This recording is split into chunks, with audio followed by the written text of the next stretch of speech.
Ticket of ഫിനാലേന്റെ ആദ്യ ടാസ്കിൽ Jasmine കള്ളക്കളി കളിച്ചാണ് ജയിച്ചത് എന്ന് പറഞ്ഞാൽ രണ്ട് കൈ ഉപയോഗിക്കാൻ പാടില്ല എന്നുള്ളതായിരുന്നു റൂള്. ജാസ്മിൻ അത് തെറ്റിച്ചാണ് കളിച്ചത്. അതുകൊണ്ട് ബിഗ് ബോസും ലാലേട്ടനും ജാസ്മിൻ ജയിക്കാൻ വേണ്ടിയിട്ട് കൂട്ടുനിന്നു. ജാസ്മിന് കപ്പ് കൊടുക്കാൻ വേണ്ടിയിട്ട് ബിഗ് ബോസ് ശ്രമിക്കുന്നു എന്നുള്ളതൊക്കെയാണ് പുതിയ സംസാരം. പക്ഷെ ഇവിടെ സായിയും ജിൻഡോയും സിജോയും ഈ മൂന്ന് പേരും ഈ രണ്ട് കൈ ഉപയോഗിച്ച് കളിക്കുന്നതും പിന്നെ കാണിക്കുന്നുണ്ട്. ഏഷ്യാനെറ്റിന്റെ യൂട്യൂബ് ചാനലിൽ ആ വീഡിയോ അപ്ലോഡ് ചെയ്തിട്ടുണ്ട് ഈ ടാസ്കിന്റെ. അതിൽ ഒരേ ഫ്രെയിമിൽ ഈ മൂന്ന് പേരും രണ്ട് കൈ ഉപയോഗിക്കുന്നതും കാണിക്കുന്നുണ്ട്. പക്ഷെ അതൊന്നും നമുക്ക് പ്രശ്നമല്ല. നമുക്കിവിടെ ജാസ്മിൻ എന്ത് ചെയ്യുന്നു എന്നുള്ളതാണ് വിഷയം. ഇതെന്തുകൊണ്ടാണ് ചർച്ച ചെയ്യാൻ കാരണം?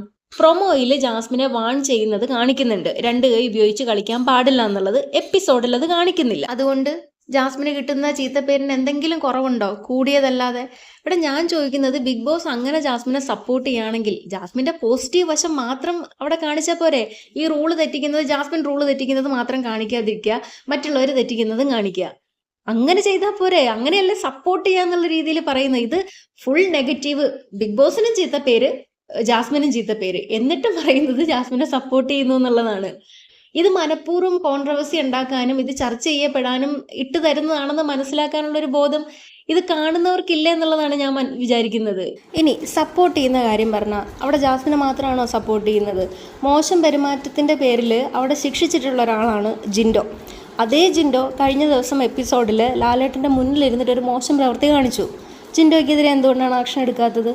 അത് സപ്പോർട്ട് ചെയ്യുന്നതായിട്ട് ആരും പറയുന്നത് കേട്ടില്ലല്ലോ. ശരിയാണ്, ജാസ്മിൻ്റെ ഭാഗത്ത് ഒരുപാട് മിസ്റ്റേക്കുകൾ ഉണ്ടായിരുന്നു. ഇപ്പം എൻ്റെ പേഴ്സണൽ ഒരു അഭിപ്രായം പറയുകയാണെങ്കിലും, എനിക്ക് ഗബ്രി പോകുന്നതിന് മുന്നേ വരെയുള്ള ജാസ്മിൻ്റെ ഗെയിം ഇഷ്ടമേ അല്ല, അംഗീകരിക്കാൻ പറ്റാത്തതാണ്. ജാസ്മിൻ്റെ പെരുമാറ്റവും സംസാരവും ഒന്നും അംഗീകരിക്കാൻ പറ്റാത്ത കാര്യമാണ്. പക്ഷേ ജാസ്മിനിൽ മാറ്റം വന്നിട്ടുണ്ട്. അതുകൊണ്ട് ജാസ്മിൻ എന്ത് ചെയ്താലും പഴി കേൾക്കേണ്ടി വരിക എന്നുള്ളതൊക്കെ ഒരു വല്ലാത്തൊരവസ്ഥയാണ്. ഇവിടെ ജിൻഡോൻ്റെ പെരുമാറ്റത്തിലും സംസാരത്തിലും മാറ്റം വന്നതുപോലെ തന്നെ ജാസ്മിനിലും മാറ്റം വന്നിട്ടുണ്ട്.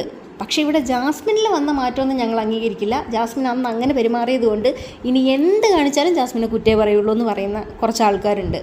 ഇവിടെ ജാസ്മിന്റെ ഗെയിമിനെ പല രീതിയിലും വിമർശിച്ചിട്ടുള്ള ഒരാളാണ് ഞാൻ.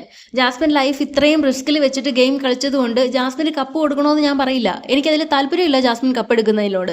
ഇപ്പം അവിടെ ഉള്ളതിൽ വെച്ചിട്ട് അർജുനോ സിജോയോ ഈ സീസൺ ജയിക്കണോ എന്നുള്ളതാണ് എൻ്റെ ഒരു ഒപ്പീനിയൻ. എന്ന് വെച്ച് ജാസ്മിൻ എന്ത് ചെയ്താലും അതിനെ കുറ്റം മാത്രം പറയാന്നുള്ളത് ശരിയായ കാര്യമായിട്ടും എനിക്ക് തോന്നുന്നില്ല. വിമർശിക്കേണ്ട കാര്യങ്ങൾക്ക് വിമർശിക്കുക. ഒരാളെ ബ്ലൈൻഡായിട്ട് എന്ത് ചെയ്താലും ഹേറ്റ് ചെയ്യാന്നുള്ള രീതിയിൽ നിൽക്കുന്നത് അത് നല്ല കാര്യമായിട്ട് എനിക്ക് തോന്നുന്നില്ല.